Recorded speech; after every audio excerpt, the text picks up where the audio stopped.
Hi, my beautiful family. Welcome back to Mr. Peter Stories. I am your temporary host, James Peter, and it's an honor to be with such a great family, more precious than gold and diamonds. Here's a beautiful Saturday prayer for the Mr. Peter Stories family.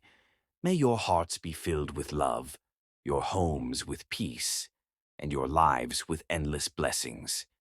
Now I have one question. Are you satisfied with my performance? Am I doing better or worse? Comment yes if you agree, and no if you disagree. All right, let's take attendance. Are you present? Comment below. Now let's dive into today's story. With love. The autumn air caressed Shiloh Jolie's face as she stepped from the yellow taxi onto the bustling Manhattan sidewalk. Her simple cotton dress fluttered around her knees, drawing curious glances from passing students adorned in designer labels and luxury accessories. The towering structures of New York University loomed before her, a stark contrast to the sprawling farmlands she called home. Inhaling deeply, she savored the unfamiliar scents of the city. Concrete warmed by sunlight, street vendor pretzels, perfumes from passing pedestrians, and that indefinable energy that seemed to pulse through New York's very foundation. This world of steel and glass was a universe away from the fertile fields of her father's agricultural empire, yet she stood tall, unintimidated by its grandeur. Remember who you are, her father had told her just yesterday, his calloused hands, still rough despite his billions, gripping her shoulders with gentle firmness. Your worth isn't in your wallet, but in your character. The moment you start flashing money to gain respect is the moment you've lost it. Those words echoed in her mind as she paid the taxi driver with carefully counted bills from her modest allowance. Jonathan Jolie could have easily provided his only daughter with a private limousine, a penthouse apartment, and a platinum credit card without feeling the slightest financial pinch. His agricultural innovations had transformed Jolie Agricultural Enterprises into a global powerhouse worth billions, with holdings stretching across 3 continents and technologies that had revolutionized sustainable farming practices worldwide. Yet here stood his daughter in last season's dress, carrying a second-hand laptop, preparing to share a dormitory room like any ordinary student. Such was the Jolie way. Wealth was a responsibility, not a badge to be flaunted.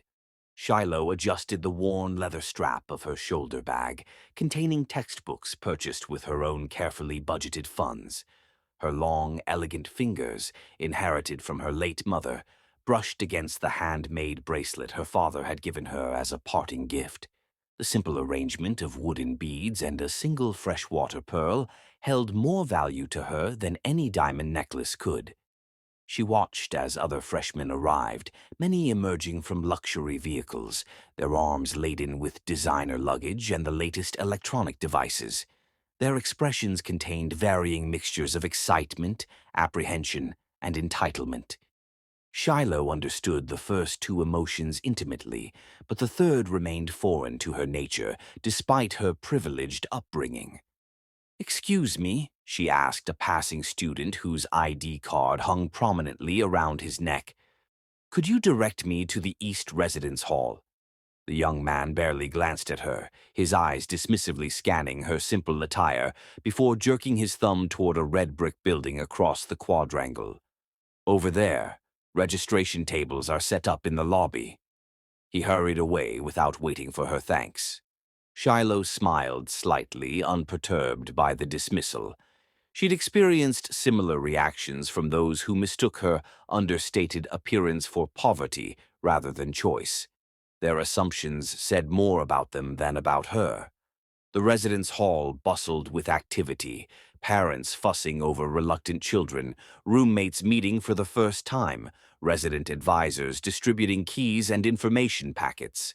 Shiloh approached the check-in desk with quiet confidence. "Name?" asked a harried student worker without looking up from her computer. "Jolie. Shiloh Jolie." Something in her tone, perhaps the subtle assurance of someone accustomed to being heard, made the worker glance up. For a brief moment, recognition flickered across her face. Jolie? As in ... Yes, Shiloh replied simply, offering no elaboration. The worker's demeanor shifted subtly. You're in room 342, East Tower. Your roommate hasn't arrived yet. She slid a key across the counter, her expression now tinged with curiosity. If you need anything, Miss Jolie, please don't hesitate to ask. Shiloh accepted the key with a gracious nod. Thank you. I'm sure everything will be fine. Navigating the elevator and hallways, she found room 342 with minimal difficulty. The space revealed itself to be exactly what she'd expected: functional, small, with twin beds and basic furnishings.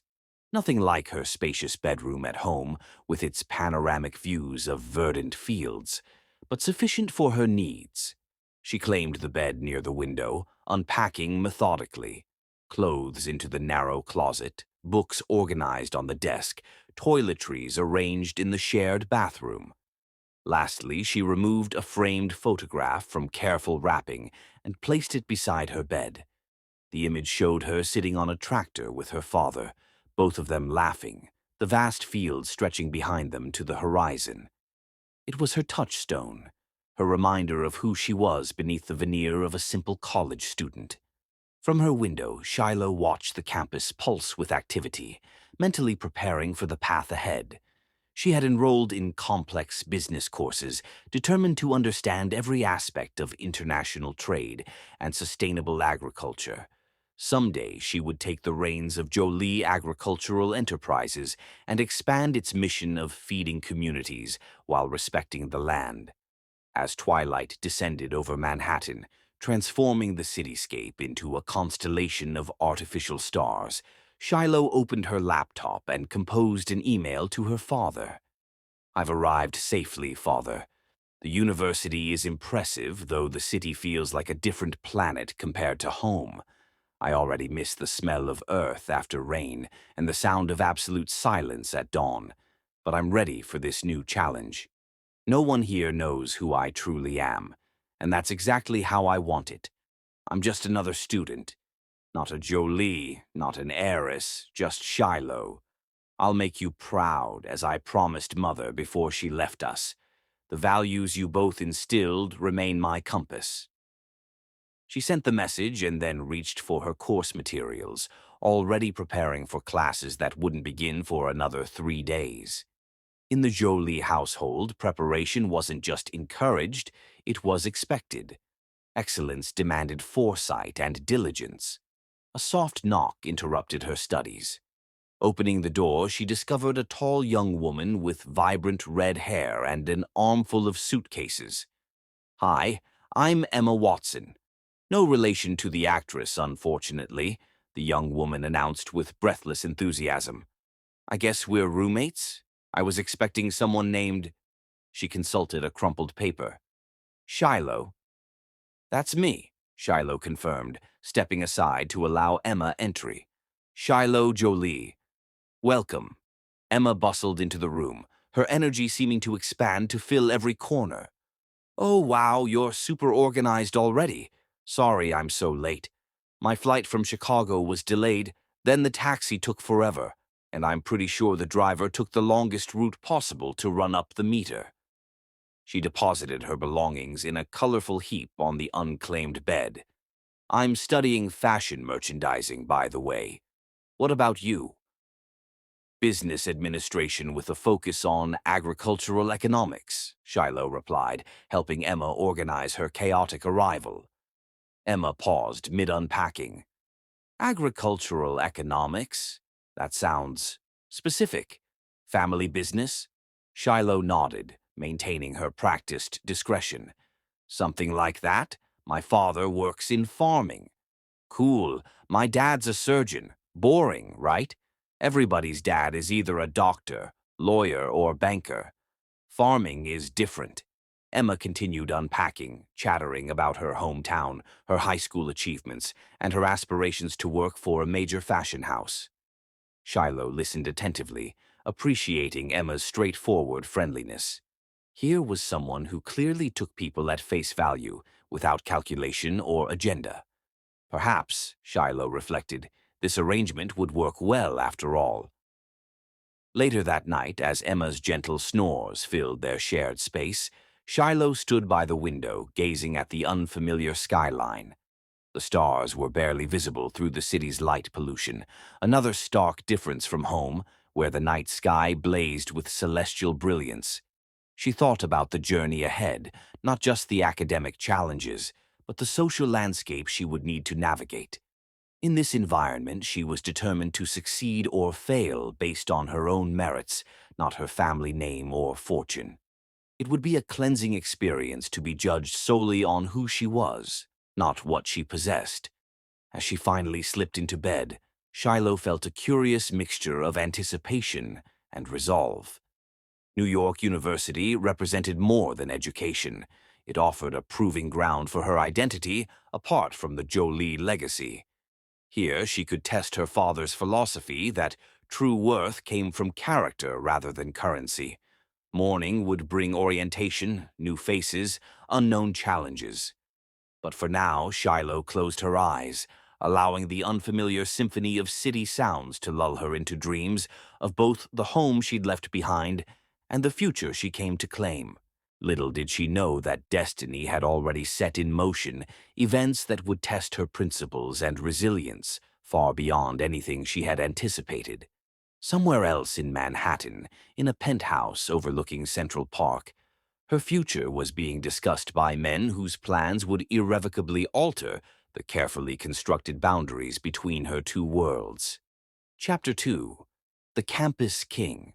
The growl of the Ferrari's 12-cylinder engine reverberated through the underground parking structure as Stephen Waugh navigated toward his usual spot, unofficially reserved through a combination of social intimidation and a generous annual donation to the parking attendant. The sleek machine, a birthday gift from his father 2 years ago, had long since lost its novelty, but the attention it commanded remained a currency Stephen valued highly. He killed the engine and checked his reflection in the rearview mirror, adjusting the deliberately tousled strands of his chestnut hair. At 28, Stephen Waugh possessed the kind of effortless good looks that opened doors before his family name even registered. Strong jawlines softened by sensual lips, piercing blue eyes that could charm or intimidate with equal effectiveness, and a physique maintained by expensive personal trainers rather than genuine discipline. Another year, another batch of willing admirers, observed Marcus Blackwood, unfolding his lanky frame from the passenger seat. His British accent, cultivated during a single semester at Oxford before being politely asked to leave, added an air of sophistication to even his most crude observations. Stephen's lips curved into a practiced smile that never quite reached his eyes. The campus ecosystem resets itself every fall, fresh faces, fresh opportunities.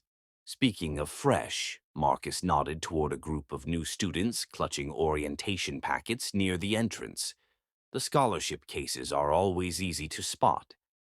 Stephen's chuckle carried the casual cruelty of someone who had never known limitation. Designer knockoffs and wide-eyed gratitude, a depressing combination. He extracted his imported leather briefcase from the trunk, its contents more likely to contain premium cologne than academic materials. The September sun bathed the university quadrangle in golden light as they emerged from the parking structure, transforming the historic campus into a scene worthy of a promotional brochure. Students flowed around them like water around stones, many offering deferential nods or hopeful smiles as Stephen passed.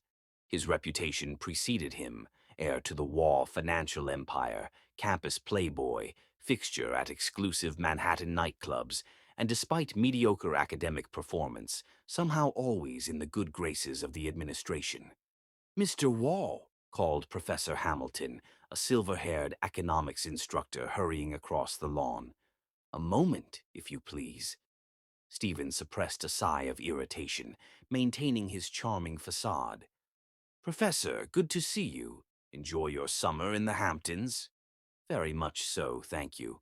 Your father's recommendation for that sailing instructor was spot on. The professor beamed, adjusting his bow tie. I wanted to discuss your thesis proposal before classes officially begin. Perhaps you could stop by my office later this week? Of course, Stephen agreed smoothly, having no intention of doing so until absolutely necessary. I'll have my assistant schedule something. Excellent, excellent. And Marcus, I trust you'll be joining us for advanced financial modeling this semester? Your final paper last spring showed remarkable creativity. Marcus smirked. Wouldn't miss it, sir. As Hamilton continued toward the administration building, Marcus leaned closer to Stephen. My remarkable creativity involved paying a graduate student $2,000 to write that paper. Money well spent, Stephen replied, checking his watch. A Patek Philippe that cost more than most professors' monthly salaries. We should make an appearance at the welcome mixer tonight. The dean always notes who attends these things. Their path toward the business school building took them past the library steps, where clusters of students sat between classes. Stephen's attention caught on an unfamiliar figure seated alone, absorbed in a textbook. Something about her stillness amid the campus bustle triggered his curiosity. A young woman with rich, dark skin and elegant features, dressed simply but with an indefinable air of dignity. Unlike most female students who tracked his movements across campus, she seemed utterly oblivious to his presence. New face, Stephen murmured, slowing his pace. Transfer student? Marcus followed his gaze. Farm girl, I heard. Some scholarship case from down south. Apparently brilliant, but clearly lacking in the finer points of social awareness. Look at those shoes. Practical rather than fashionable. Tragic. Stephen observed her more carefully, noting the absence of designer labels or ostentatious accessories that typically signaled a student's social standing. Her beauty was understated but undeniable, high cheekbones, full lips, and an almost regal posture that somehow elevated her simple cotton dress. Farm girl, he repeated thoughtfully. Interesting. Don't tell me you're actually considering slumming, Marcus laughed. Even for you, that would be remarkable. Stephen's expression hardened slightly. I'm merely contemplating a proper welcome to our illustrious institution. Someone should educate her about the social hierarchy here before she embarrasses herself. Always the philanthropist, Marcus quipped. Shall we introduce ourselves now? No, Stephen decided, his lips curving into a smile that contained nothing of warmth. Let's allow anticipation to build. Tomorrow will be soon enough. The remainder of the day passed in a familiar rhythm of minimal academic engagement and maximum social maneuvering. Stephen held court on the business school terrace, surrounded by returning students eager to associate with his aura of privilege and connection. He obliged with carefully edited tales of summer exploits, yacht parties in Saint-Tropez, private clubs in Dubai, high-stakes poker games in Monte Carlo, omitting the moments of crushing emptiness that followed each fleeting pleasure. Evening found him at his penthouse apartment, preparing for the dean's reception with practiced precision. The space, paid for by his father but featured in an architectural magazine under Stephen's name, showcased sophisticated minimalism that belied its astronomical cost. Floor-to-ceiling windows framed Manhattan's glittering skyline, the perfect backdrop for the carefully curated image he projected to the world. As his private driver navigated through evening traffic toward campus, Stephen reviewed his mental checklist for the reception. Charm the dean, flatter key professors, identify potential new connections, maintain appropriate distance from overeager female students while encouraging just enough hope to keep options open. The campus ballroom had been transformed for the occasion, with elegant floral arrangements and subtle lighting, creating an atmosphere of refined celebration. Stephen moved through the space with practiced ease, a flute of champagne in hand, dispensing greetings and compliments with calculated generosity. "Stephen, there you are," called Dean Whitman, gesturing him toward a small group near the buffet. "I was just telling Judge Harrington about your summer internship at the Federal Reserve. Such impressive insights in your final presentation." Stephen smoothly joined the conversation, neglecting to mention that his impressive insights had been borrowed from a financial analyst whose career depended on the Waugh family's goodwill. "It was an invaluable experience, sir, though I must credit my professors for the theoretical foundation that made it possible." The evening progressed predictably until Stephen noticed a ripple of interest near the entrance. The farm girl had arrived, looking somewhat out of place in her simple dress among the cocktail attire of other attendees. Yet something in her bearing commanded attention, a quiet confidence that seemed impervious to the curious glances and whispered comments. "Who invited the scholarship case?" Marcus murmured, materializing at Stephen's elbow with a fresh drink. "Don't these events usually require a certain standard?" Stephen observed her thoughtfully. "Perhaps she's someone's charitable project, or maybe—" He paused as Professor Rodriguez, the notoriously demanding head of agricultural economics, approached her with evident warmth. "She's more connected than she appears." "Rodriguez actually seems pleased to see her," Marcus noted with surprise. "I didn't think that man experienced positive emotions." "Curiouser and curiouser," Stephen mused. "I think it's time we properly welcomed this mysterious newcomer to our little community." He moved through the crowd with deliberate casualness, timing his approach to intercept her path to the refreshment table. The collision, when it occurred, appeared entirely accidental, his shoulder brushing against hers just firmly enough to make her stumble slightly. "Oh, pardon me," Stephen apologized with rehearsed sincerity, steadying her with a hand that lingered slightly longer than necessary. "These events always become so crowded." "Stephen Waugh," he introduced himself, extending his hand with the easy confidence of someone unaccustomed to rejection. "I know who you are," she replied, her voice carrying a subtle southern lilt that transformed the simple statement into something almost musical.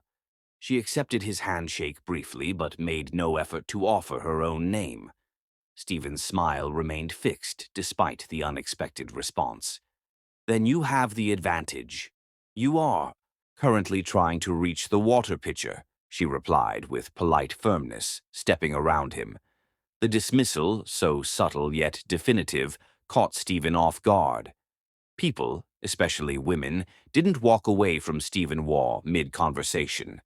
They certainly didn't dismiss his practiced charm as if it were an irrelevant distraction. "You must be new here," he persisted, following her to the refreshment table. "Allow me to offer some friendly advice about navigating campus social circles. They can be quite hierarchical." She turned, dark eyes assessing him with disconcerting directness. "Is that so? And where exactly would you place yourself in this hierarchy, Mr. Waugh?" The question, asked without a trace of flirtation or deference, triggered an unfamiliar discomfort. "Experience suggests I'm rather near the top," he replied with a confidence that suddenly felt hollow. "Family connections, social capital, the usual metrics." "How fascinating," she said, her tone suggesting the opposite. "Where I come from, hierarchies are based on character and contribution, not inherited position." Before Stephen could formulate a response, Professor Rodriguez approached, placing a paternal hand on the young woman's shoulder. "Ah, Shiloh, I see you're meeting your classmates. Mr. Waugh will be in your Advanced Market Economics seminar this semester." "Shiloh," Stephen repeated, finally having a name to attach to the enigma before him. "Unusual name." "Named for a place of peace," she replied, her expression softening as she addressed the professor. "Doctor, Rodriguez was just telling me about the department's research into sustainable market models for developing agricultural communities. Fascinating topic, Stephen interjected smoothly. My family's investment firm has several initiatives in emerging markets. Initiatives that prioritize profit over sustainability, if memory serves, Rodriguez commented dryly. Perhaps Ms. Jolie's perspective will provide valuable counterbalance in class discussions. Stephen filed away the surname, determined to research this unexpected challenge to his social dominance. The evening continued, but his attention repeatedly drifted to Shiloh Jolie, who moved through the reception with quiet dignity, engaging substantively with faculty while most students focused on superficial networking. Later that night, as his driver returned him to his penthouse, Stephen found himself uncharacteristically preoccupied.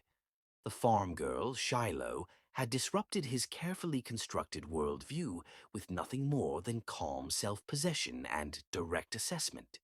In a social ecosystem where he had long reigned unchallenged, she represented an unquantifiable variable.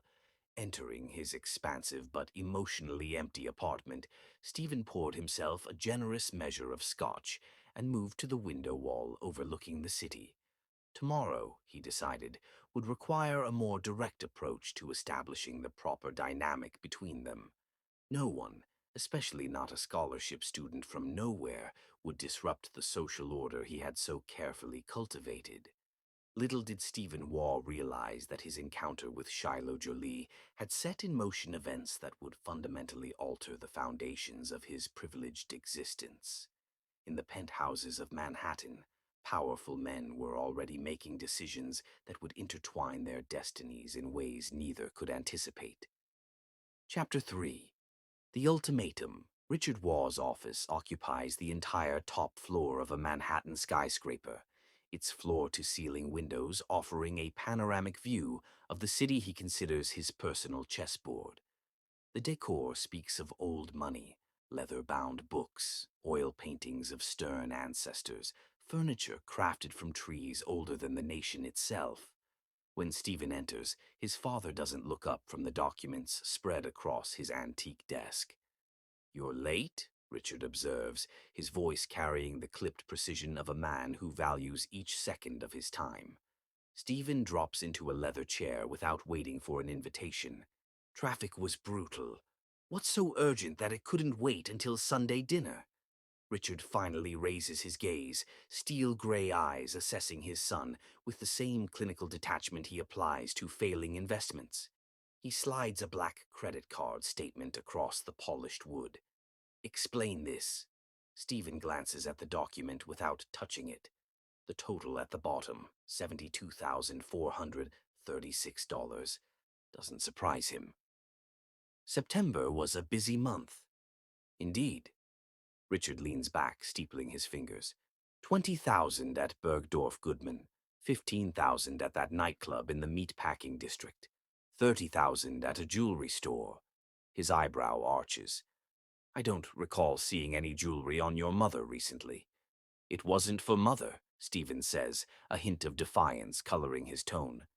"Clearly." Richard's lips press into a thin line. "And where is this recipient of your generosity now?" Stephen shifts uncomfortably. Angelique, or was it Angeline, had moved on to a Brazilian soccer player within weeks of receiving the diamond bracelet. "That's not relevant." "On the contrary, it's entirely relevant to the discussion we're about to have." Richard rises, moving to the window to survey his domain. "You're 28 years old, Stephen. At your age, I had already established the foundation of Waugh Investments, married your mother, and begun planning for the family's future." "Different times," Stephen mutters, reaching for the crystal decanter of scotch on the side table. Richard turns, his expression hardening. "Put that down. You'll want a clear head for this conversation." Something in his father's tone makes Stephen comply, an unfamiliar sensation of unease creeping up his spine. "I've been patient," Richard continues. "I allowed you to find yourself. After Princeton, 5 years of finding yourself in nightclubs and on beaches, while your trust fund financed the search. I secured your place in that master's program, despite academic qualifications that were mediocre at best. I've turned a blind eye to the revolving door of inappropriate companions, the gambling debts, the embarrassing headlines. He returns to his desk, pressing his palms flat against the wood. My patience has expired. Stephen forces a laugh. What are you going to do? Cut me off? We both know that's an empty threat. The Wall name would be dragged through every tabloid in the country. Not an empty threat, a reality, as of this moment. Richard opens a drawer and removes a folder thick with documents. Your accounts have been frozen, your credit cards cancelled. Access to all properties owned by the family trust, including your apartment, has been revoked. The blood drains from Stephen's face. You can't be serious. I've never been more serious in my life. Richard pushes the folder toward his son. However, I'm prepared to offer you an alternative to complete disinheritance. Stephen stares at the folder as if it might contain a venomous snake. What kind of alternative? Marriage. The word hangs in the air like a guillotine blade. Marriage, Stephen repeats, convinced he's misheard. To the daughter of a business associate, a strategic alliance that will benefit both families. Richard sits, his posture unyielding. The wedding will take place 1 month from today. Upon signing the marriage contract, you'll receive a position in the company commensurate with your education and abilities. Not your surname. You'll be expected to work, Stephen. Actually work? Stephen's laugh holds an edge of hysteria. This is insane. We're not living in the 16th century. You can't just arrange my marriage like I'm some medieval prince. I'm not arranging your marriage. I'm offering you a choice. Richard's voice remains steady. Accept this path, or make your own way in the world without the Wall fortune to cushion your fall. Who is she? Stephen demands, rising to pace the office like a caged animal. Some ugly heiress no one else will marry? Some social climber desperate for our name? Richard's expression doesn't change, but a dangerous chill enters his voice. You'll show respect when speaking of your future bride. She's an accomplished young woman from a family with impeccable credentials, both social and financial. The match is advantageous for both parties.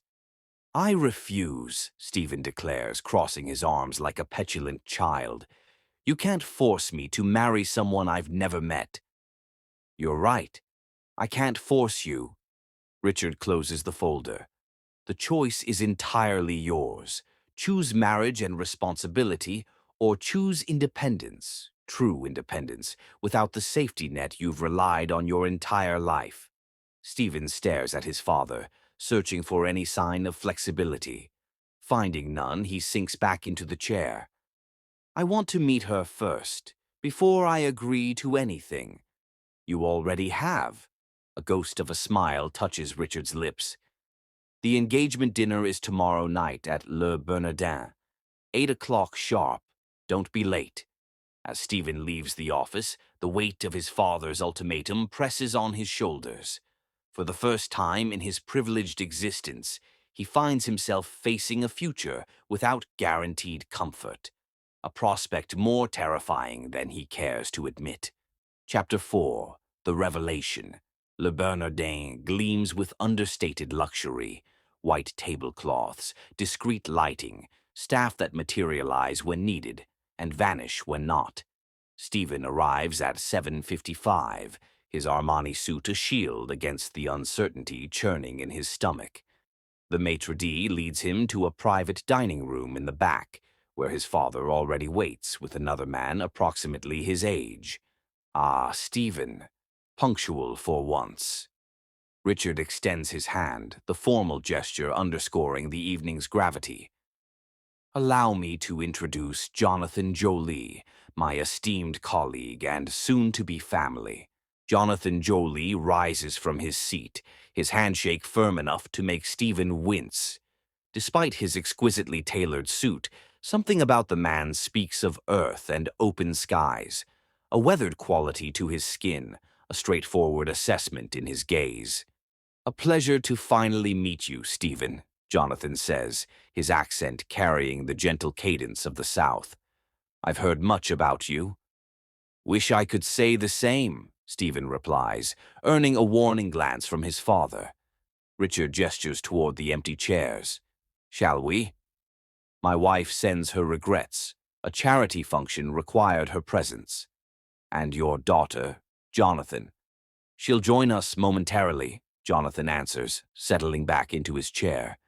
"She insisted on finishing a project for one of her classes before coming." Stephen reaches for the wine, desperate for something to dull the surreal quality of the evening. "So, Mr. Jolie, what line of work are you in?"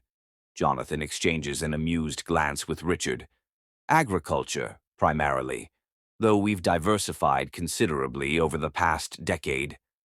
"Farming," Stephen translates, unable to keep the dismissive note from his voice.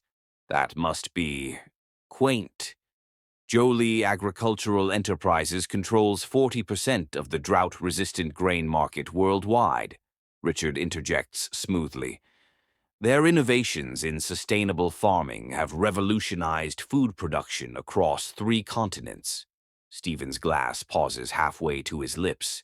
"Jolie Agricultural. Wait, JE International, the company that just acquired that tech startup for $2 billion. Jonathan nods modestly. "My daughter's initiative, actually. She recognized the potential applications for our distribution network." Before Stephen can process this information, the door opens. He turns, expecting some southern belle in a frilly dress, perhaps pretty in a wholesome, unsophisticated way. The woman who enters stops his breath in his chest. "Sorry I'm late," Shiloh Jolie says, her simple black dress highlighting her elegant frame. "The traffic was impossible." Stephen rises automatically, shock rendering him temporarily mute. It's her, the farm girl from the hallway, the scholarship student he'd dismissed so casually. Shiloh's expression betrays no surprise as her eyes meet his, only a flicker of something that might be amusement. "Mr. Wall," she acknowledges with a slight nod before turning to embrace her father. "Dad, you should have told me you were already here. I would have come straight from campus." "And deprive you of completing your work." "Never." Jonathan kisses her cheek before addressing the table. "Gentlemen, my daughter, Shiloh." Richard Waugh stands, taking Shiloh's hand with more warmth than Stephen has seen him display in years. "My dear, you look more like your mother every time I see you. How are your studies progressing?" "Very well, thank you. Professor Rodriguez seems pleased with my thesis proposal on regenerative agriculture economics." The conversation continues around him, but Stephen hears nothing through the roaring in his ears. His mind replays every interaction with Shiloh, the dismissive comments, the condescending smirks, the assumptions about her background, all directed at the daughter of a billionaire who could buy and sell his own family's company without blinking. When the first course arrives, Stephen finally finds his voice. "You knew," he says, interrupting his father mid-sentence. "You both knew we'd already met at university." Richard's expression remains placid. "Of course. Why do you think I suggested that particular master's program?" "You orchestrated this entire situation," Stephen accuses, anger rising. "Made me look like a fool." "You managed that entirely on your own," Shiloh comments, her tone mild but her eyes challenging as she delicately tastes her soup. Jonathan chuckles, not bothering to hide his amusement. "I believe that's what my late wife would have called poetic justice." "This is ridiculous," Stephen snaps, throwing his napkin on the table. "I'm not going through with this farce." Richard's voice drops to a dangerous register. "Sit down, Stephen." "It's not a request." Slowly, Stephen complies, years of conditioned response overriding his indignation. "Now," Richard continues, "we can discuss this arrangement like adults, or you can leave. with all the consequences that choice entails. A tense silence falls over the table. Perhaps Stephen and I should speak privately, Shiloh suggests, surprising everyone. After all, we're the ones being asked to share our lives. Jonathan considers his daughter, respect evident in his expression. A reasonable request. Richard, shall we give them a moment? The two fathers withdraw to the restaurant's main room, leaving Stephen and Shiloh in strained silence. Why would you agree to this? Stephen finally demands. You clearly know what kind of person I am. You could have any man you wanted. Shiloh studies him, her composure unshakable. My father asked me to consider it. Unlike some, I value his wisdom and experience. So you're just going to marry a man you despise because Daddy asked nicely? What happened to female empowerment? Empowerment means making my own choices for my own reasons, she replies evenly, not allowing others to dictate what constitutes independence. Stephen's laugh holds no humor. And what are your reasons for agreeing to marry someone who, as you so eloquently put it, behaves like a childish man? Shiloh sets down her spoon, meeting his gaze directly. My father believes there's more to you than what you show the world. He thinks you have potential, buried beneath the privilege and entitlement. And what do you believe? I believe people can change when the right motivation presents itself. She leans forward slightly. Your father is offering you a chance to become something more than a trust fund parasite. The question is whether you have the courage to take it. Stephen stares at her, anger warring with an unfamiliar respect. And if I refuse, then you prove my assessment correct and my father's wrong. Shiloh shrugs one elegant shoulder. Either way, I'll continue my studies and eventually take my place at JA. My life's trajectory doesn't depend on this marriage. The realization hits Stephen with unexpected force. She doesn't need this arrangement. She's agreeing as a favor to her father, perhaps as an interesting experiment. Meanwhile, his entire future hangs in the balance. I need time to think, he says, finally. Shiloh rises gracefully. Take all the time you need. Just remember, your father's patience, like his generosity, has limits. She moves toward the door, then pauses. Oh, and Stephen? If you do agree to this marriage, understand that I expect a partnership of equals. I won't tolerate being treated as an accessory to your lifestyle. As she leaves to rejoin their fathers, Stephen remains at the table, his world fundamentally altered. For the first time in his adult life, he faces a decision where charm, family connections, and money cannot determine the outcome. Whatever choice he makes will be irrevocable, setting him on a path toward either redemption or ruin. Chapter 5. The wedding St. Patrick's Cathedral stood majestic against the Manhattan skyline, its neo-Gothic spires reaching toward heaven as if seeking divine blessing for the events unfolding within its hallowed walls. October sunlight filtered through stained glass, casting jewel-toned patterns across stone floors that had witnessed countless unions of society's elite. Today, those ancient stones would bear witness to the merger of two dynasties, Waugh and Jolie, through a marriage arranged more like a business transaction than a love match. Outside, black limousines and luxury sedans discharged their cargo of New York's power brokers onto Fifth Avenue.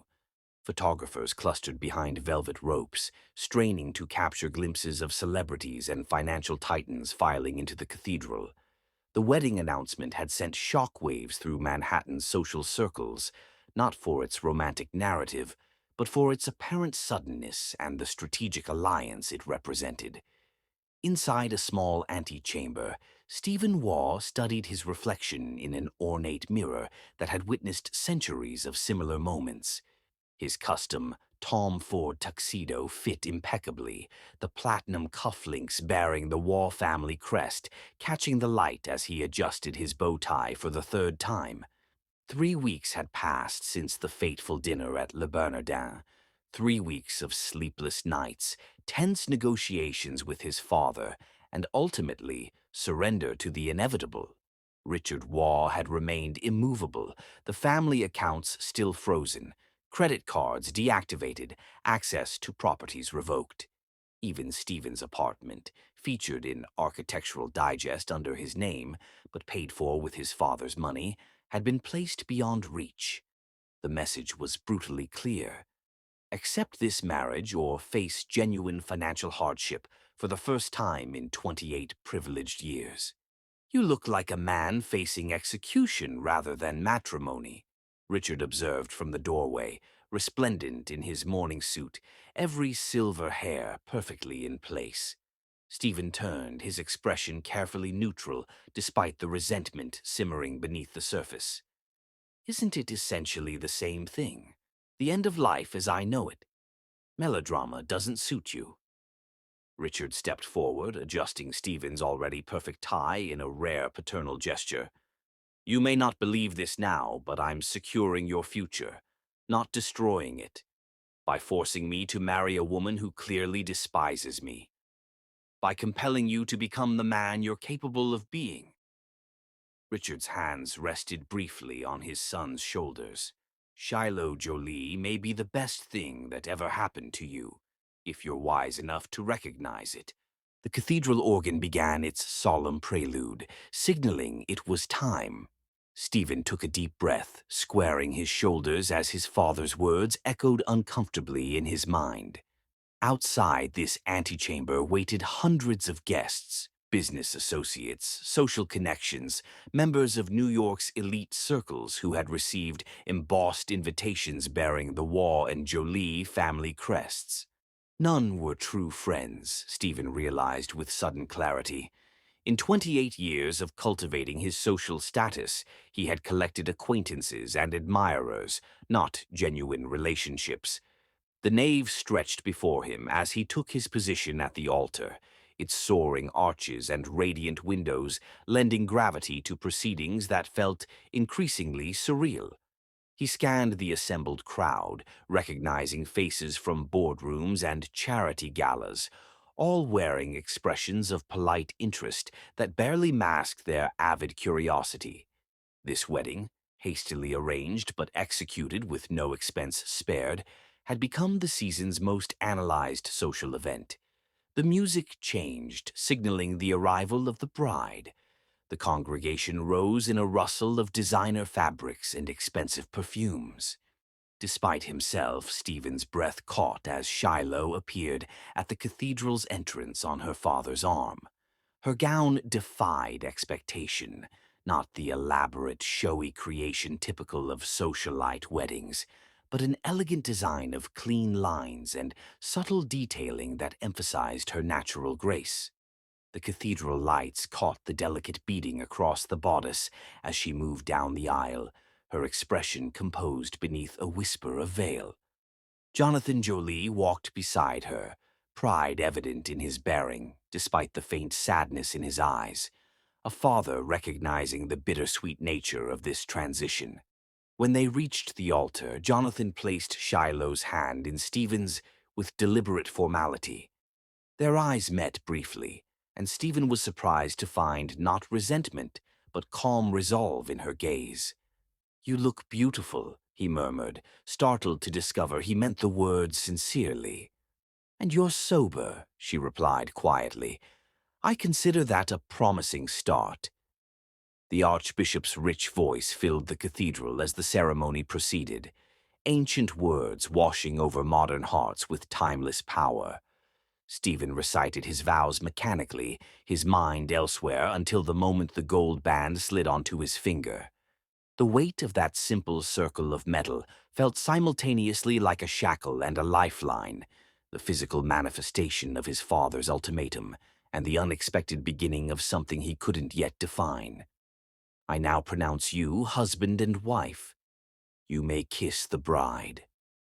The moment suspended in time, Shiloh's dark eyes meeting his with a challenge he couldn't interpret. Stephen leaned forward, intending a perfunctory kiss to satisfy tradition. But something shifted as their lips met, a whisper of unexpected warmth that lingered a heartbeat longer than propriety demanded. When they separated, confusion flickered briefly across her features, mirroring his own internal disorientation. The reception transformed the grand ballroom at the plaza into a fantasy landscape of white orchids, crystal chandeliers, and champagne fountains. A 12-piece orchestra played as waiters circulated with rare, vintage champagne and delicacies prepared by a Michelin-starred chef. No expense had been spared to create the illusion of a fairy tale wedding rather than the business arrangement it truly was. The market response to the announcement has been quite favorable, Richard mentioned as he joined the newlyweds between greeting lines. J International shares up 12%, Waugh Investments up 8%. The financial world clearly approves of this merger. How romantic, Stephen responded dryly. Jonathan Jolie approached, champagne flute in hand. I prefer to think of it as a partnership rather than a merger, he said, his expression warming as he looked at his daughter. The best unions are those where both parties bring strength to the table and grow stronger together. Always the idealist, Jonathan, Richard chuckled. But I agree, this union holds tremendous potential. The fathers moved away, leaving the newlyweds in a momentary island of privacy amid the swirling celebration. Stephen studied his bride's profile, trying to reconcile the poised woman beside him with the farm girl he had so dismissively categorized just weeks ago. Your father sounds exactly like mine, Shiloh observed, her voice carrying no bitterness despite her words. Always viewing relationships through the lens of business potential. At least yours seems to genuinely care about your happiness, Stephen replied. Mine cares about my utility to the Waugh legacy. Shiloh turned to face him fully. Is that why you agreed to this arrangement? To preserve your place in the legacy? The question stripped away pretense, demanding honesty Stephen rarely offered. I agreed because the alternative was losing everything I've ever known. My father made that abundantly clear.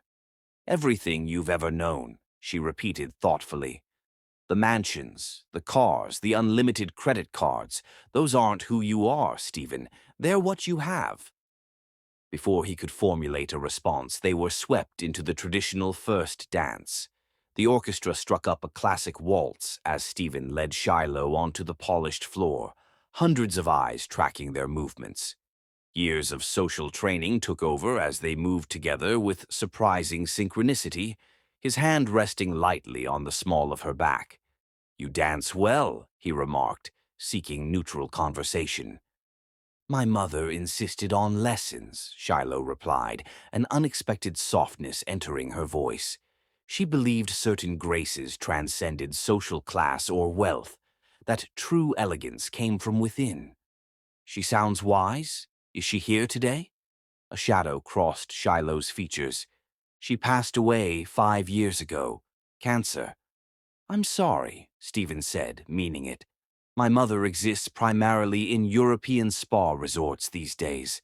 Marriage to my father drove her to seek peace wherever she could find it. Something like understanding passed between them, a brief acknowledgement of the complex parental relationships that had shaped them both. The moment vanished as the dance ended, and they were once again enveloped in the performance of perfect matrimony for their audience. Hours later, the reception concluded in a shower of rose petals as the newlyweds departed for the honeymoon suite at the Waugh family's luxury hotel. The presidential suite occupied the entire top floor, offering panoramic views of Central Park and Manhattan beyond.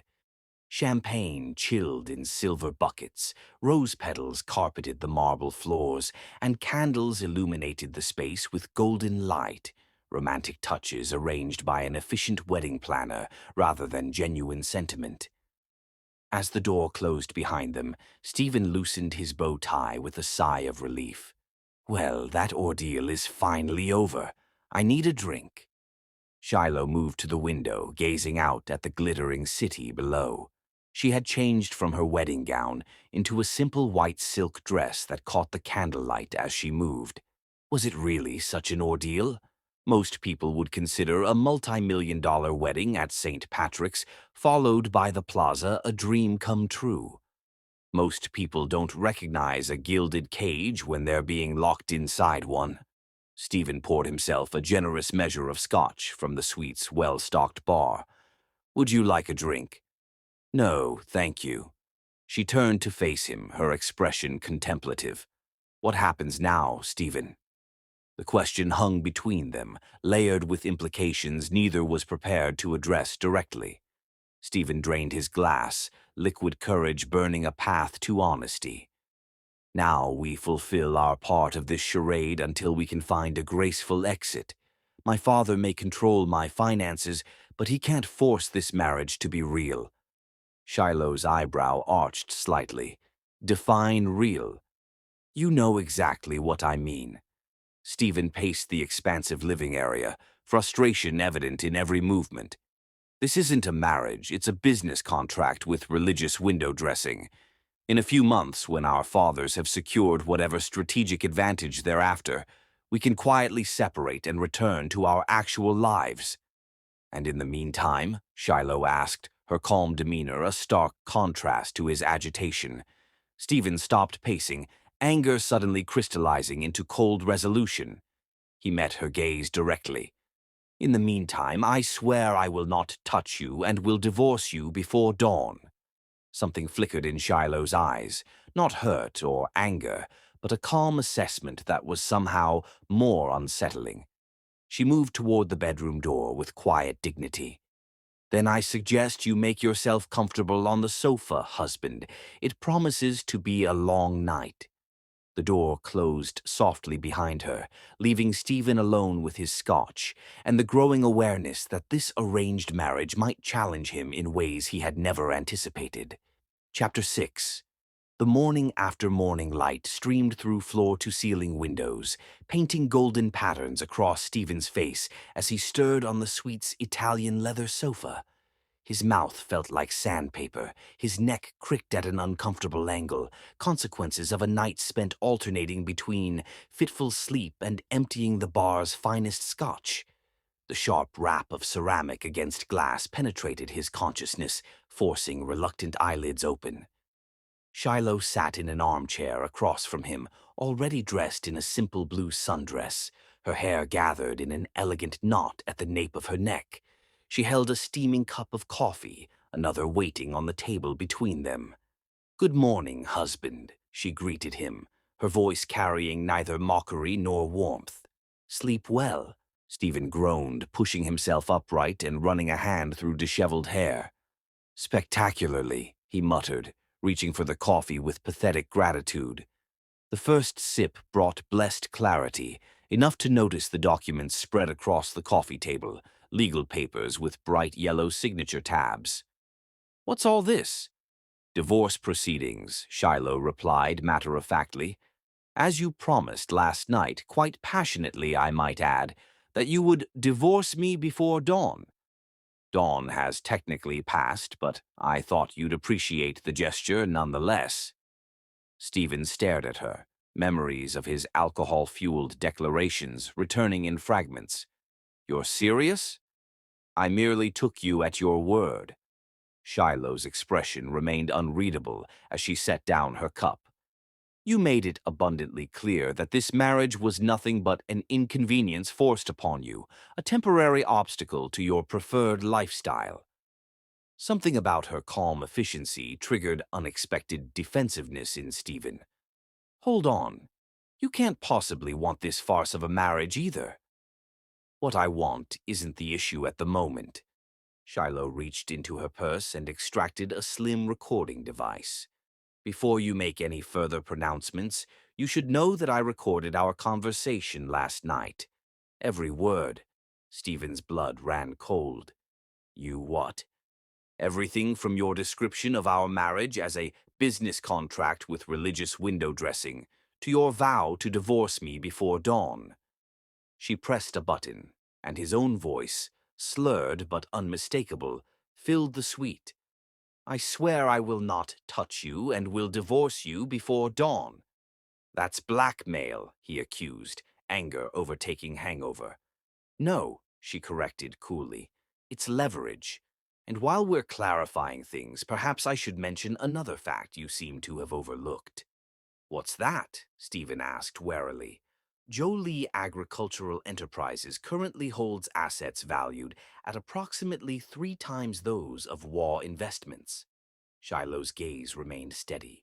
You've been operating under the assumption that I'm some simple farm girl elevated by this marriage. In reality, I could buy and sell your family's company without significantly impacting my father's portfolio. The revelation landed like a physical blow. Stephen had assumed, without question, that his family's wealth and social position were the superior contributions to this arrangement. The possibility that the Jolies might be the true power players had never occurred to him. If that's true, why agree to this marriage at all? He demanded. Why not tell my father to take his strategic alliance and shove it? Because, unlike you, I respect my father's wisdom and experience, Shiloh replied simply. He asked me to consider this arrangement, and after meeting with your father, I agreed it had potential merit. Potential merit, Stephen repeated incredulously. You decided to marry a complete stranger because a business deal had potential merit. I decided to marry a man my father believed could become worthy of respect, given the right motivation. Shiloh's words landed with precision. The question remains whether his assessment was correct. Stephen rose abruptly, moving to the window to escape her steady gaze.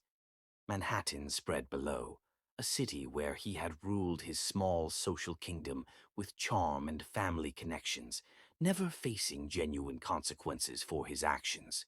Now, in the space of a morning, the ground had shifted beneath his feet. So what happens now? He asked finally, echoing her question from the previous night. Now we have options. Shiloh gathered the divorce papers into a neat stack. Option 1. You sign these papers, I release the recording to the press, and you explain to your father why his strategic alliance collapsed less than 24 hours after the wedding. Stephen's jaw tightened. And option 2. We attempt a civilized coexistence for 6 months. You demonstrate genuine effort to become the man your father believes you can be. At the end of that period, we reassess. 6 months of playing house to please our fathers. Stephen laughed without humor. That sounds like prolonging the inevitable. Perhaps. Shiloh rose, smoothing her dress with elegant hands that bore calluses Stephen hadn't noticed before, evidence of work beyond manicures and champagne flutes. Or perhaps it offers an opportunity to discover who you are beyond the privileges you've always taken for granted. Before Stephen could respond, his phone rang, his father's private number flashing on the screen. With a sense of foreboding, he answered.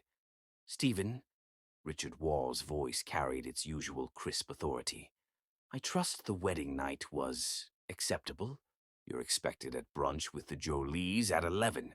Jonathan and I have matters to discuss with you both. We'll be there, Stephen replied automatically before ending the call. He turned to find Shiloh watching him with those disconcertingly perceptive eyes. Your father? She asked unnecessarily. Brunch at 11. Apparently, our presence is required for further discussions. Shiloh nodded, unsurprised. Then you have approximately 90 minutes to decide your approach, option 1 or option 2. She gathered her purse and moved toward the bedroom. I'll be ready to leave at 10:30, regardless of your decision. Left alone, Stephen poured another coffee, mind racing through scenarios. Option 1 offered immediate freedom, but at potentially devastating cost. His father would certainly follow through on disinheritance if Stephen embarrassed the family with a day-after-divorce scandal. Option 2 meant months of pretense, but preserved his access to the lifestyle he'd always known. Neither choice offered what he truly wanted, a return to his uncomplicated existence before this arranged marriage upended everything. At precisely 10:30, Shiloh emerged from the bedroom, now dressed in an elegant pantsuit appropriate for brunch with financial titans. Stephen had showered and changed into fresh clothes delivered by his father's assistant, his appearance betraying nothing of the internal crisis he faced. "Well?" Shiloh asked simply, her expression giving nothing away. Stephen studied her, this woman who had transformed overnight from dismissible farm girl to formidable opponent. Something about her composure, her absolute certainty in her own worth, triggered both resentment and reluctant admiration. "Option 2, he said finally. 6 months. But don't expect miracles." "I never do," she replied, a ghost of a smile touching her lips. "I believe in results, not magic." As they departed for brunch, Stephen couldn't shake the unsettling awareness that his surrender hadn't brought the relief he'd expected. Instead, Shiloh Jolie, now Shiloh Waugh, had become a puzzle he couldn't solve with his usual arsenal of charm and privilege. For the first time in years, he faced a challenge that money alone couldn't overcome. Neither newlywed realized that this negotiated truce marked only the beginning of a transformation that would ultimately redefine them both. A journey from transaction to something neither had bargained for when they exchanged vows beneath the soaring cathedral ceiling just one day earlier. Chapter 7. The Consequences. The private dining room at the Carlyle radiated old-world luxury, damask wallpaper, crystal chandeliers, and discreet servers who seemed to materialize and vanish with practiced invisibility. Richard Waugh and Jonathan Jolie occupied one side of the table, their postures relaxed with the easy confidence of men accustomed to controlling rooms far larger than this. Across from them sat the newlyweds, Stephen maintaining a careful mask of composure, while Shiloh sipped her mimosa with unruffled grace. "To new beginnings," Jonathan proposed, raising his glass. The crystal clinked with delicate musicality as the others joined the toast, though Stephen's participation carried a distinct lack of enthusiasm. "I trust the suite was satisfactory," Richard inquired, his eyes sharp despite his casual tone. "Palatial," Shiloh replied smoothly before Stephen could respond, "though we had little time to appreciate the amenities between the reception and preparations for this morning." Jonathan nodded approvingly at his daughter. "Always efficient, my Shiloh. A quality that will serve her well as she assumes greater responsibilities within JAE International." "Speaking of responsibilities," Richard segued with practiced ease, "we've finalized the details of your position, Stephen." Stephen set down his fork, appetite suddenly diminished. "My position?" "At Waugh Investments." Richard's tone suggested this development should have been anticipated. "Executive Vice President of Sustainable Portfolio Development. You'll be working closely with the Jolie team to integrate agricultural innovations into our investment strategies." "Executive Vice President," Stephen repeated, the grand title failing to mask the underlying reality. His father had created a position that would keep him firmly under supervision while creating the illusion of authority. "The board approved it unanimously this morning," Richard continued. "You'll start next Monday. Your office is being prepared as we speak." "And what exactly will this position entail?" Stephen asked, unable to completely suppress the edge in his voice. Jonathan leaned forward, his weathered hands clasping together on the table. "In essence, you'll be the primary liaison between our companies. Jay has developed several revolutionary approaches to sustainable farming that require significant capital investment to scale globally. Waugh Investments has the financial infrastructure and client base looking for exactly these kinds of opportunities." "You'll need to understand both sides thoroughly," Richard added. "Which means you'll divide your time between our offices in Manhattan and the Jolie headquarters in Georgia." "Georgia?" Stephen's composure finally cracked.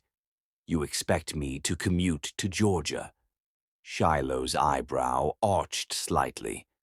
Is there something objectionable about spending time in the state that produces the agricultural innovations you'll be representing to investors? I have commitments here in New York, Stephen protested. My entire life is here. Your commitments to nightclubs and social events. Richard's voice carried a dangerous chill. Those have been terminated effective immediately.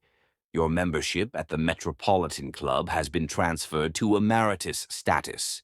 Your standing reservations at various establishments have been cancelled. Stephen stared at his father, the full scope of the situation finally crystallizing. This wasn't merely about a strategic marriage or a nominal job. This was a complete dismantling of his former existence. You've been busy, he observed, struggling to maintain some semblance of dignity. Merely efficient, Richard corrected. Like my new daughter-in-law. Jonathan cleared his throat.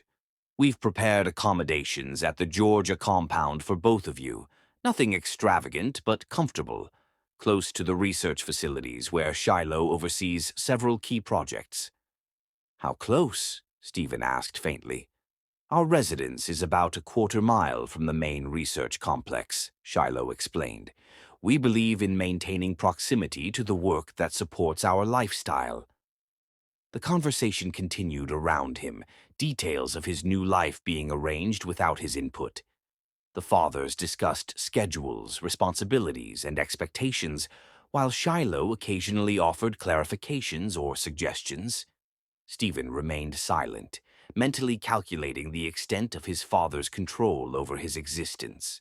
His apartment, his club memberships, his credit cards, his social standing, all could be revoked with a few phone calls from Richard Waugh. Of course, financial arrangements have been adjusted accordingly, Richard was saying as Stephen tuned back into the conversation. Your previous allowance has been terminated. You'll receive a salary commensurate with your position. Direct deposit to a new account that will require dual signatures for any withdrawal over $5,000. Dual signatures? Stephen repeated incredulously. Whose? Yours and Shiloh's, his father replied without a trace of irony. As a married couple, you should naturally consult on significant financial decisions. Stephen's gaze snapped to Shiloh, expecting to find satisfaction or triumph in her expression. Instead, he encountered only thoughtful assessment, as if she were observing a scientific experiment with detached interest. And what will happen to my current accounts? He asked, already knowing the answer. Closed, Richard confirmed. The balances have been transferred to a trust that will release funds based on performance metrics in your new position. The remainder of brunch passed in a blur of details and decisions, none requiring Stephen's actual input. By the time coffee was served, his future had been neatly packaged and presented, a life utterly different from anything he had ever known or wanted. As they prepared to leave, Jonathan pulled his daughter aside for a private word, while Richard gestured for Stephen to remain at the table. I know you're angry, his father said quietly once they were alone. You believe I'm punishing you. Aren't you? Stephen challenged. This feels remarkably like punishment for failing to be the son you wanted. Richard shook his head slowly. This is an opportunity, Stephen, perhaps the most valuable one I could give you. An opportunity to be leashed and muzzled, to have my wife serve as my financial babysitter. An opportunity to discover who you are beyond the privileges you've never earned. Richard's expression softened fractionally. I failed you by making everything too easy. This is my attempt to correct that mistake. Before Stephen could respond, the others returned. Goodbyes were exchanged with formal politeness, and plans confirmed for the newlyweds to fly to Georgia the following morning. Outside the Carlisle, Stephen watched as his father's Bentley pulled away from the curb, followed by Jonathan Jolie's equally impressive vehicle. Beside him, Shiloh stood in contemplative silence, her expression unreadable. Did you know about all this? He finally asked. The job, the accounts, Georgia? Some of it, she admitted. Not all the details. And you agreed?